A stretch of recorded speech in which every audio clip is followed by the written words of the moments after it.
Leviticus chapter 17, verse 11. For the life of the flesh is in the blood, and I have given it to you upon the altar to make an atonement for your souls. For it is the blood that maketh an atonement for the soul. I want to give all praises to Yahweh, Ba'ashem, Yahushai, Ba'ashem, Rakah Kodash, for giving me the spirit to do this lesson. Now, in this verse, I'm going to concentrate on the first part of the verse. Now, we know when you read through the verse, for the atonement for the soul, Yahushai's blood is the atonement for what? For Israel's sins, okay? And the hope for elect, all right? But that shows you that life is in the blood. So let's read the first part.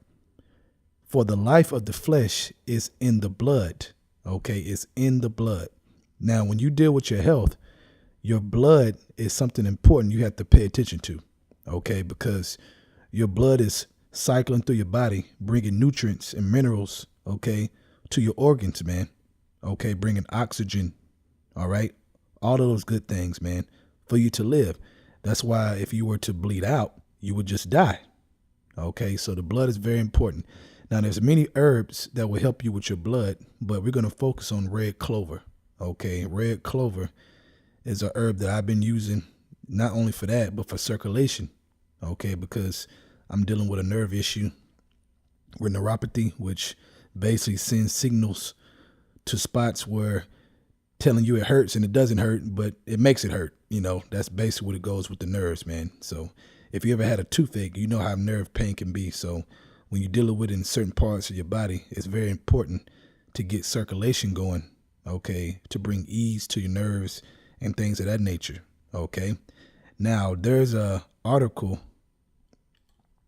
that was written in 1867 that I want to read about red clover. And by the way, I took red clover and it soothes my nerves, makes me feel calm, relaxed. When you make the tea, it smells exactly like honey, like identical to honey, all right, with a slight sweet taste, okay? Now let's read this article.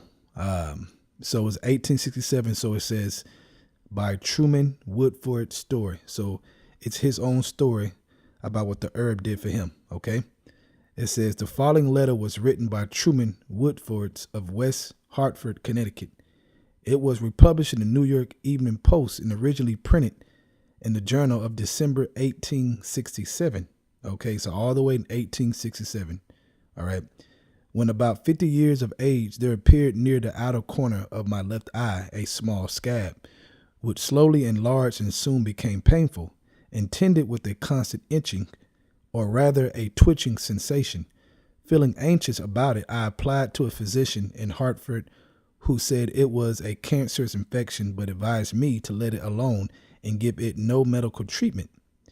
As the affected place continued to enlarge and the irritation increased, I applied to another physician who attempted to cure it by applying caustic, which treatment proved an injury instead of a benefit.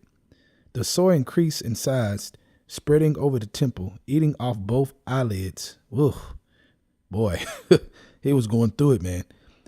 It says, discharging matter constantly, destroying the sight of the eye and causing almost insufferable pain. Thus matter stood at the end of 20 years' affliction, and I had reached the age of 70. I had up to that time consulted 6 physicians, from none of whom did I receive any relief. And that's like today, man. Okay, just like today, you go to these doctors, man, and it's really to keep you on the cycle, man, to keep you on the cycle of sickness. Okay, because ain't no money in cures. It's a money in prolonged sickness, man. So they want you to stay sick. Okay, so, and that's gotten worse and worse and worse over time. You know, the pharmacy over the years, where pharmaceutical medicine has gotten a tighter grip and a more tighter grip and a more tighter grip, man, over time. Okay, back to the article. It says, I had up to that time consulted 6 physicians, from none of whom did I receive any relief. The cancer now assailed the substance of the eyeball, eating it out entirely. Whew. The sore spread over the temple to the size of the palm of my hand and below the eye in 3/4 of an inch.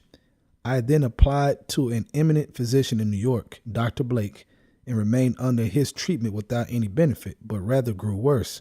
So he's going from doctor to doctor to doctor, and he ain't getting no relief, man. No relief. All right. It says, I now gave up all hope of recovery, ceased taking medicines, and merely washed the affected part often in cold water. During the summer of 1865, it had become so painful that I slept but little, was very weak and nervous, was confined to my bed most of the time, and expected soon to die.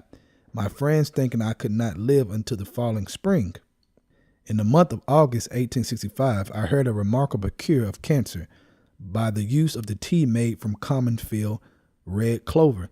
And the reason why it says common, because it grows commonly, man. In other words, you can drive around and see it, certain places, certain states, they're used to seeing this flower, okay, the red clover. So it says, thinking it was at least harmless, I use it as common beverage, making it very strong, and also wash the eye with the same. In less than 2 months, to my utter astonishment, the pain entirely ceased, and the sore began to heal at the inner corner of my eye. So he went through all these doctors. They gave him different medicine and horrible advice. None of it worked, okay? He just got worse and worse. Like he told you, his eyelids were coming off. It's horrible, man. Agonizing pain, couldn't sleep. So think about it. He went through all these doctors, and all he needed was one flower to heal this situation. Just one itty bitty flower, man. Okay? See, Esau makes everything complicated for deceit and power and money, okay, and to destroy you, to destroy us, predominantly the Israelites, man. Okay? We the sickest over here, man, getting destroyed, man. You can name many family members of yourself, I'm sure, that's very sick with all kinds of things, man. And we are just now waking up with this knowledge and wisdom of ourselves and who we are, but also the knowledge and wisdom to take care of ourselves, man. And we're still growing in this, okay, that was tooken, all right? So it says, thinking it was at least harmless, I use it as a common beverage, making it very strong, and also wash the eye with the same. In less than 2 months, to my utter astonishment, the pain entirely ceased, and the sore began to heal at the inner corner of my eye. The healing process went on rapidly until the eye socket healed over, forming a skin as smooth as that on my cheek, and the redness is now gone. There is not over my eye even the semblance of a scar, and but a few scars remain on the temple.